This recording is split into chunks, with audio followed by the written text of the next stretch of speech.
नवाज शरीफ के बैरून मुल्क इलाज का मामला उलझ गया है। हुकूमत चाहती है कि नवाज शरीफ बैरून मुल्क इलाज के लिए जाएं, वहां इलाज कराएं, मगर 7 अरब रुपए के इंडेमनिटी बॉन्ड जमा कराएं, जिसका उर्दू लुगत में मतलब है मुआवजा और तावान। मगर नून लीग का मौक़िफ़ है कि वो कोई भी गैर कानूनी शर्त तस्लीम नहीं करेगी। 5 दिन हो गए हैं ये मामला सुलझने के बजाय उलझ रहा है, क्योंकि हुकूमत को डर है कि अगर उसने नवाज शरीफ को आसानी से जाने दिया तो एनआरओ का तासुर पैदा होगा और हुकूमत के लिए अपने वोटर को, अपने सपोर्टर को मुतमईन करना मुश्किल हो जाएगा। इसलिए वो फेस सेविंग के लिए शराइत रख रही है। इस बात का एतराफ़ खुद वफाकी वजीर अली जैदी ने हमारे कल के प्रोग्राम में किया था कि हम अपने वोटर सपोर्टर को अगर मुतमईन करना भी चाहते हैं तो इसमें क्या हर्ज है। वफाकी काबीना की ज़ैली कमेटी ने कल 3 इजलास किए, फिर उसके बाद आज मुशावरत की और फिर हुकूमत ने नोटिफिकेशन जारी कर दिया, जिसके मुताबिक नवाज शरीफ को 4 हफ्तों के लिए एक बार बैरून मुल्क इलाज के लिए जाने की इजाज़त होगी। 80 लाख पाउंड यानी 1 अरब 60 करोड़ रुपए, 2 करोड़ 50 लाख अमेरिकी डॉलर्स यानी 4 अरब रुपए और 1.5 अरब रुपए के बॉन्ड जमा कराने होंगे, यानी कुल 7 अरब से जायद के बॉन्ड जमा कराने होंगे। और ये बॉन्ड्स नवाज शरीफ या शहबाज शरीफ जमा करा सकते हैं। इसके अलावा वफाकी वज़ीर कानून ने आज प्रेस कॉन्फ्रेंस की और फरोग नसीम ने कहा कि हुकूमत ने नवाज शरीफ को 4 हफ्ते के लिए 1 टाइम परमिशन दी है, मगर उन्हें 7.5 अरब रुपए के बॉन्ड्स जमा कराने होंगे।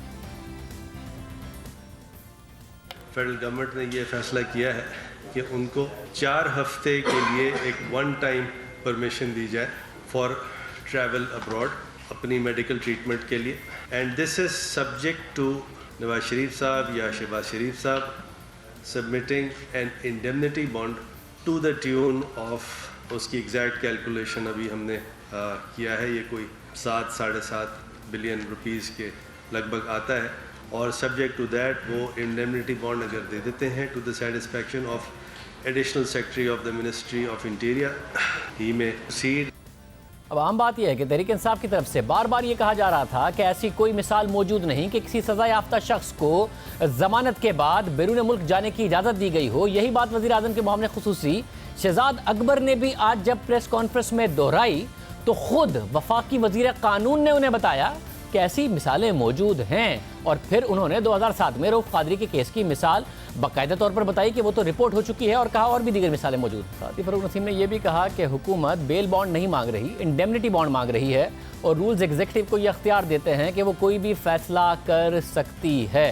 अब हुकूमत ये समझती है कि वो इस केस में सियासी नहीं कानूनी अंदाज में देख रही है, मगर माहिरीन कानून पहले ये कह चुके हैं कि हुकूमत जमानत नहीं ले सकती। इस हवाले से हुकूमती ज़राए से खबर सामने आई कि हुकूमत स्टैम्प पेपर पर एक तहरीर चाहती है कि नवाज शरीफ या शहबाज शरीफ को स्टैम्प पेपर पर नवाज शरीफ की वापसी की जमानत देना होगी। जियो न्यूज़ के ज़राए के मुताबिक नवाज शरीफ की अदम वापसी की सूरत में हुकूमत जमानती 7 अरब का दावा कर सकेगी।